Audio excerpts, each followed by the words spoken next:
the Valley of Pitch and Kings. In the 14th year after the yoke had first been laid upon the southern plain, war came again.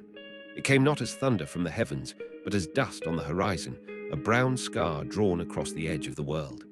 Men standing watch on the walls of Sureth saw it first and shaded their eyes. The dust grew into banners, and the banners into iron. Spears glittered. Chariot wheels flashed. Far off, in the hard white light of noon, the army looked like a river of bronze pouring down from the north. At its head rode 4 kings. There was Mardan of Sinar, whose crown was hammered in the shape of 7 flames. Beside him rode Yeb of Elassar, lean as a knife, with a hawk's face and a black scale coat that swallowed light. With them came Karlador of Ilam, the high warlord to whom 12 years of tribute had been paid, and Tiras of Goyen, who laughed in battle and tied the rings of fallen princes to his horse's mane. 12 years, the 5 cities of the southern valley had bent their necks to Karlador. 12 years, caravans of grain, copper, oil, and wool had gone north beneath armed guard. 12 years their kings had smiled with their mouths and cursed with their hearts. But in the 13th year they withheld tribute, and in the 14th the reckoning came.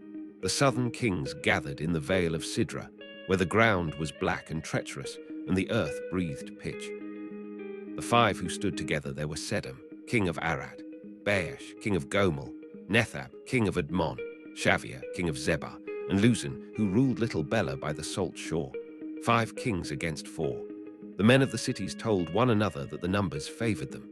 They spoke boldly in courtyards and under awnings while their wives ground grain and pretended not to hear the fear in their voices. Yet the merchants counted the months of rebellion and knew what such defiance would cost. The shepherds driving their flocks from the high places had seen smoke from razed villages to the east.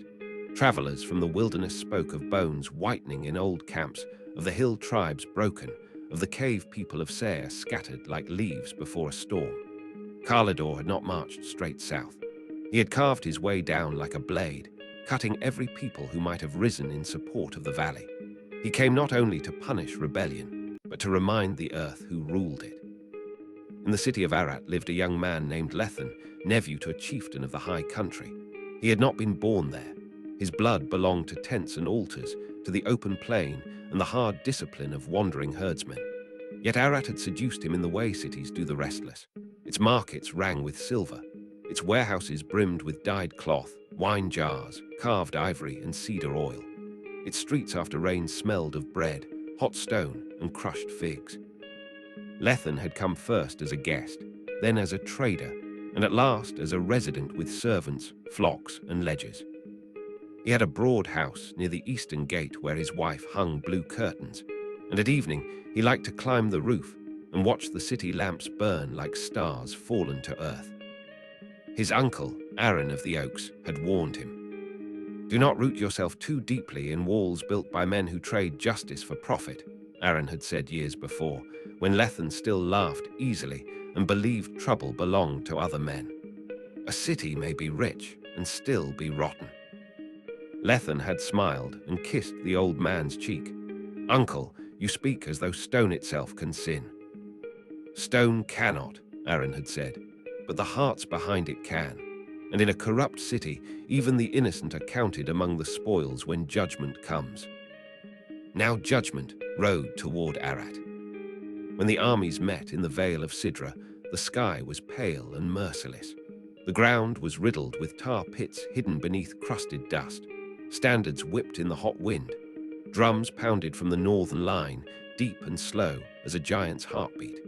The 5 kings of the valley spread themselves wide, hoping to hem the invaders in, but Karlador had campaigned too long to be taken by hopeful men. He sent Tiras wheeling toward the left flank, while Yeb cut into the center like a saw blade, and Mardan's chariots drove straight through a weak place in the line of Gomer. Men screamed. Horses stumbled screaming into the pitch and vanished chest-deep in blackness, thrashing until arrows silenced them. Spears shattered. Shields sank. King Sedom's guard broke first. The king fled with mud on his robe and terror in his face. Some said he leaped from his chariot and ran blind, straight into a tar pit where the earth swallowed him to the waist, and his own soldiers trampled him trying to escape. Whether he died there or crawled out later caked in black slime, none agreed. It scarcely mattered. The army of the plain collapsed. By sunset, the banners of the four kings flew over the abandoned camps of the five. Their soldiers poured into Arat and Gomel like locusts. They broke doors with axes. They burst storehouses. They dragged grain sacks through the streets and cut the throats of men who resisted. Women were herded into the squares with children clinging to their clothes. The victors took bronze, bread, beasts, woven carpets, oil, jewelry, and captives.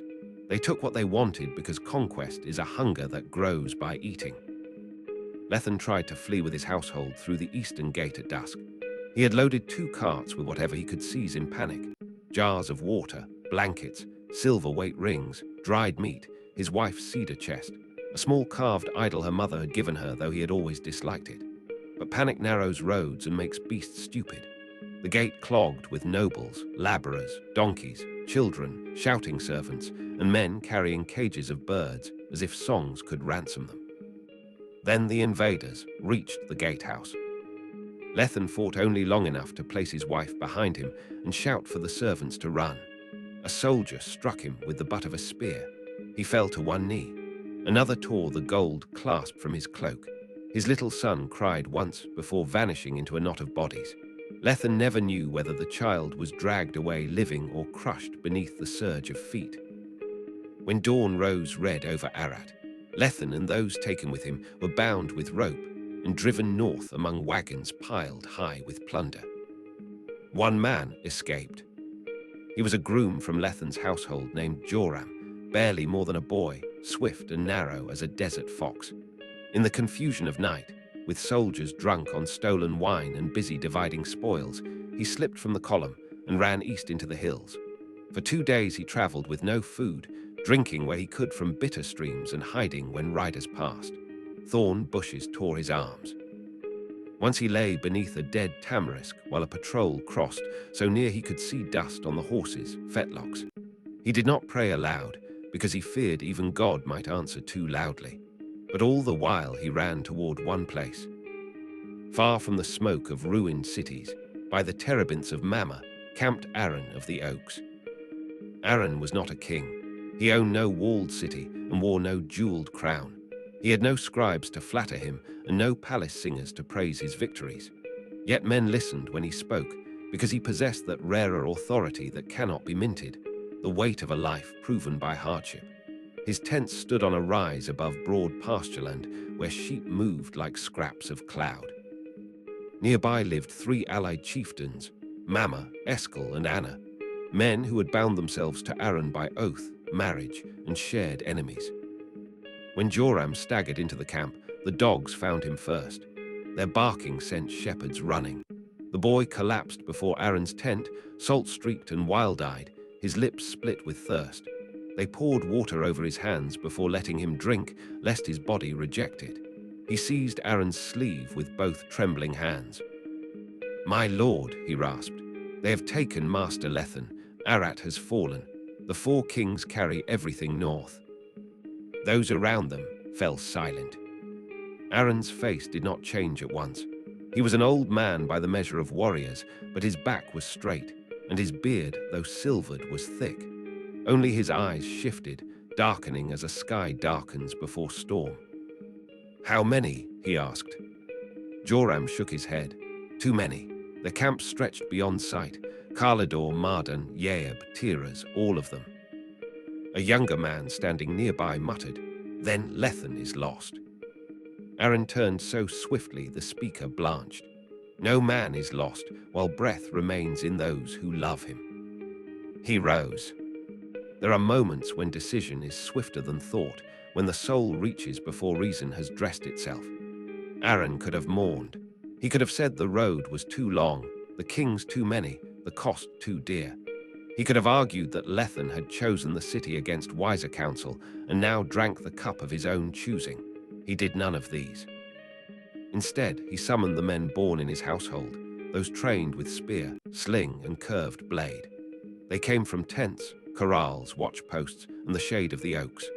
318 stood before him by evening, not mercenaries bought with coin, but men who had eaten his bread, guarded his herds, buried their dead beside his dead, and learned war from seasons of raiding, defense, and hard travel. Mama, Eskel, and Anna came armed as well, bringing their own retainers. "If you ride," said Mama, broad-shouldered and stern, "we do not let you ride alone." Aaron clasped their forearms. "Then let it be written in the memory of our sons that friendship is proven in dust, not in feasts." They set out before moonrise, traveling light and hard, leaving behind the old, the young, and the flocks. No wagons slowed them.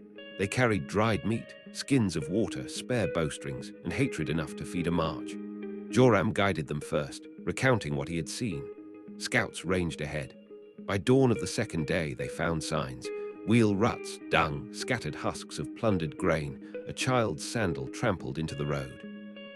At night, the men whispered of the madness of chasing 4 kings with so few. Aaron heard them and did not rebuke them. Fear, he knew, is not banished by scorn, but mastered by purpose. On the third night, he walked the lines of sleepers and wakeful sentries alike. He spoke low to each cluster of men. "We are not hunting armies," he said. "We are hunting arrogance. Great hosts grow fat. Fat hosts grow careless. A man defending stolen goods sleeps deeper than a man defending his own house." Some found courage in his words. Others only hid their dread better. Both were enough. They overtook the invaders near the northern reaches beyond Dan, where the broad road narrowed between broken ridges. Kalador's alliance had stretched itself with victory. The column ran long and loose, the plunder wagons dragging behind, captives bound together in knots, rear guards lax with triumph. Fires shone in clusters across the valley floor. Laughter floated on the night wind. Somewhere a reed pipe played. Aaron climbed a dark slope and looked down upon the camp. He could see sentries, yes, but too few. He could see lines of horses and mounds of goods. He could see separate standards where the allied kings had pitched apart in pride, each keeping his own officers and order. That was the crack he had hoped for. At midnight, he divided his force. Mama would strike the horse lines from the west and loose the animals into chaos.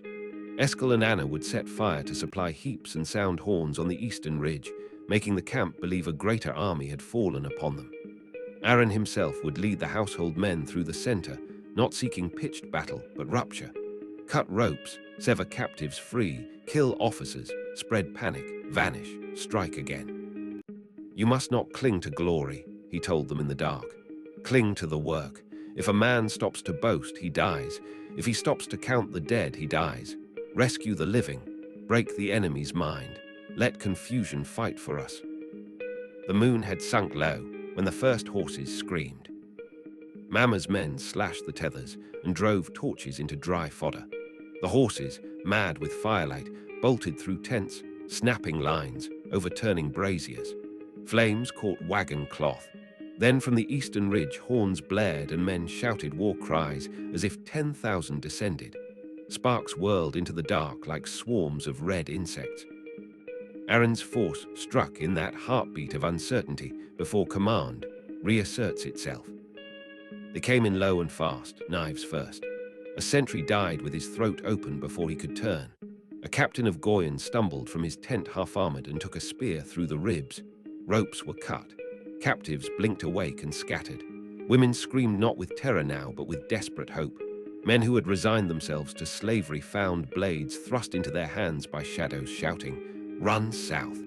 Run to the ridge! Run!" Lethen woke to firelight and confusion. He had been bound near a wagon stacked with bronze basins and bales of dyed wool. His wrists were raw. For days he had lived in that grey stupor where humiliation dulls even grief. Then suddenly, a dead guard collapsed across his legs, and a knife flashed down to cut his bonds. "Can you stand?" said a voice. Lethen stared up into the soot-streaked face of Joram. For a moment shame was stronger than relief. "You came back." Joram grinned through blood on his cheek. "No, my lord, he came." And there in the smoke and ruin, Lethen saw Aaron. The old man fought like a burning branch flung by the hand of God. Not beautiful, war is seldom beautiful up close, but terrible in the truest sense. Terrible because it made the strong reconsider strength. He moved with economy, never wasting fury. One blow to disable, one thrust to kill, one shouted order to turn disorder into advantage. Around him, the household men rallied as if his presence were a wall. "Kalidor rallies the center," someone cried. "Then we break it again," Aaron answered. The camp did not become a field of clean heroics. It became what all-night battles become. Fragments, terror, mistaken identity, the smell of singed hair, men crying for mothers long buried, sparks blowing through blackness, a horse dragging a dead soldier by the stirrup, freed captives running the wrong way and meeting drawn steel. But panic multiplied beyond measure. Each allied king believed himself betrayed or surrounded. Orders contradicted one another. Tiraz's riders charged toward Mardan's men in darkness and cut down allies by mistake. Yeb tried to form a shield line, only to have panicked camels smash through it. By dawn, the proud coalition was no army at all, only torn remnants fleeing north toward Hobath beyond Damascus. Aaron pursued long enough to ensure the rout, striking stragglers, scattering rear guards, pressing fear into exhaustion until the enemy no longer imagined turning back. Only then did he halt. When the sun rose, it lit a valley transformed. Smoke drifted over trampled grass. Goods lay strewn everywhere, broken chests, sacks of grain, strings of beads, shattered furniture, a child's toy cart, temple vessels, women's comms, swords without owners. Freed captives moved among the wreckage like people woken from burial. Lethan found his wife near a burned wagon alive, though her eyes had changed in a way joy could not repair. Of their son, they found no sign. Some losses are not cancelled by victory. They are only made more visible. For several days, Aaron gathered the rescued and the recovered spoil. He counted nothing for himself. Men urged him to claim the choicest portion, as conquerors do. He refused. What was stolen must be restored where it can be restored, he said. Where it cannot, we carry the weight of that absence honestly. With the captives, servants, women, and plundered goods, the company traveled south. Word ran ahead of them faster than hoofbeats. By the time they neared the valley again, survivors of Arat and Gomel had already begun to gather in disbelief. At the valley of Shalem, where a spring ran cool between stony banks, two kings came out to meet Aaron. The first was Sedum of Arat, who had indeed survived the tar pits, though his royal dignity had not. He came in rich robes hastily recovered from somewhere, with a face slick from heat and calculation. Behind him rode a diminished court, men already measuring how quickly defeat could be repackaged as diplomacy. The second was Salem of Oran, priest-king of a hill town few had thought much about until that day. He came without pomp. His robes were white, his beard close-cropped, and his gaze clear as spring water. Servants carried bread still warm and skins of dark wine. There was no haste in him, only that strange authority that resembles peace more than power. When Salem drew near, Aaron dismounted. Those watching murmured. Kings did not often dismount for one another. But something in Salem invited reverence without demanding it. He looked not at the spoil first, nor at the rescued captives, nor even at the armed men, but straight at Aaron, as if reading the soul beneath the dust. He lifted his hands and blessed him. Blessed is Aaron of the Oaks by the Most High, maker of sky and soil, he said, his voice carrying over the valley. Blessed is the Most High, who has delivered the violent into the hand of one who would not abandon his own. No war shout had ever struck Aaron so deeply as those calm words. The old chieftain bowed his head, and for a moment the wind itself seemed to pause among the standards. Then Salem broke the bread and poured the wine, not as a feast of triumph, but as if to remind all present that victory means little if men do not return to gratitude. Aaron ate. His captains ate. The rescued ate with tears and trembling hands. And before all those assembled, Aaron set aside 1/10 of all recovered goods and gave it to Salem, honoring both the priest and the god whom Salem served. Sedum, king of Arat, watched this with narrowing eyes. He had hoped, perhaps, that Aaron would arrive hungry for reward. Instead, he found a man harder to purchase because he had already decided what wealth was worth.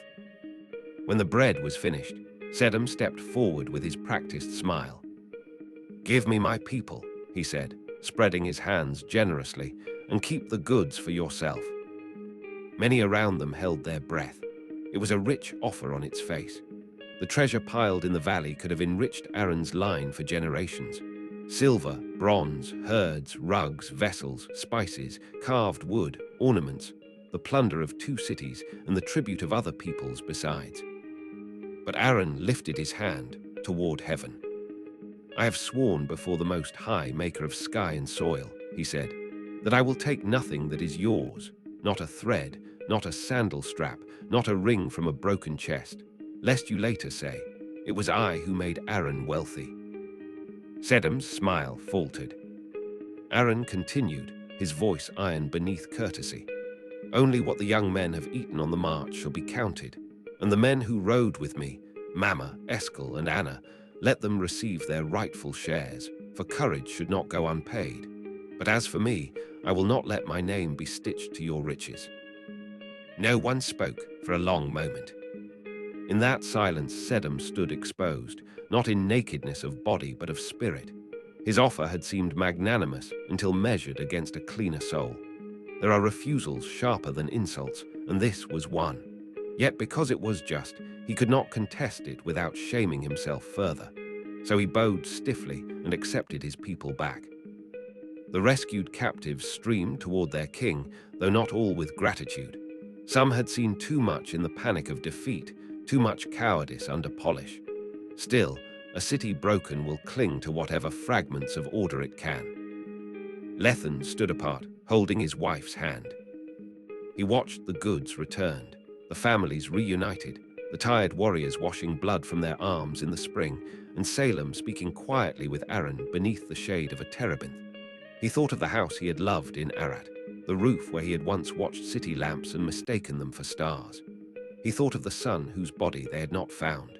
He thought of chains, and of Joram's knife, and of the old man he had once gently dismissed. At last, he approached his uncle. Aran looked up. The 2 men regarded each other not as hero and rescued fool, but as kin who had both passed through grief and come out altered. "I owe you my life," Lethen said. Aran's mouth twitched with sadness. Life is not a debt between kin. "I chose badly." "Yes," Aran said. The bluntness struck harder because it was not cruel. Lethen lowered his head. "Will you have me back among your tents?" Aran studied him for a moment. "The tents were never closed to you. But hear me now, nephew. A man may dwell among walls and call himself secure, yet build his soul in a swamp.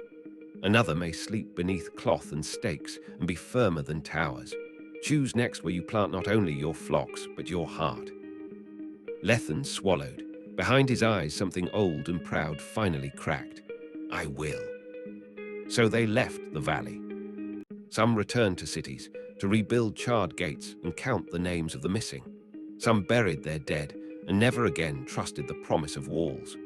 Salem returned to Oran, bearing the 10th and the memory of that strange meeting of king, priest, and shepherd warrior. Sedum returned to Arat with his people, though no man afterward could say with certainty whether he ruled them or merely survived among them. As for Aran, he returned to the Oaks with fewer men than he had taken, but with those he had saved walking beside him. Songs would later be made of the night attack, of the 318, of 4 kings scattered by a household chieftain. Men love to tell such stories in ways that make courage simple, but those who had been there knew better. They knew courage had ridden with fear in the saddle. They knew victory had not restored every loss. They knew a rescued man could still grieve as deeply as a defeated one. And Lethen, who had once thought cities eternal, learned to measure greatness by another scale. Not by walls, not by wealth, not by the power to take, but by the vow a man keeps when prophet kneels before him, by the distance he will ride for one captive soul, and by whether, after war has shown him what men are, he still lifts his hand to heaven and says there is a God above kings. Years later, children born in the tents of Aran would ask why their elders always told the story of the Valley of Pitch at the close of harvest feasts. Was it because of the battle, because of the 4 kings, because their father had chased an army and broken it in darkness? The elders would shake their heads. No, they would say. It is told because when the world showed its greed, one man would not sell his honor. When the strong carried off the weak, one man rose to bring them home. And when victory placed riches in his hand, he opened that hand rather than close it. Then the fire would crackle, and the youngest would look out into the dark, beyond the camp where the world still held cities, kings, and tar pits of its own. And they would understand, at least a little, that the story was not only about long ago. It was about the kind of man one chooses to become when power, loss, and reward stand together before him in the valley.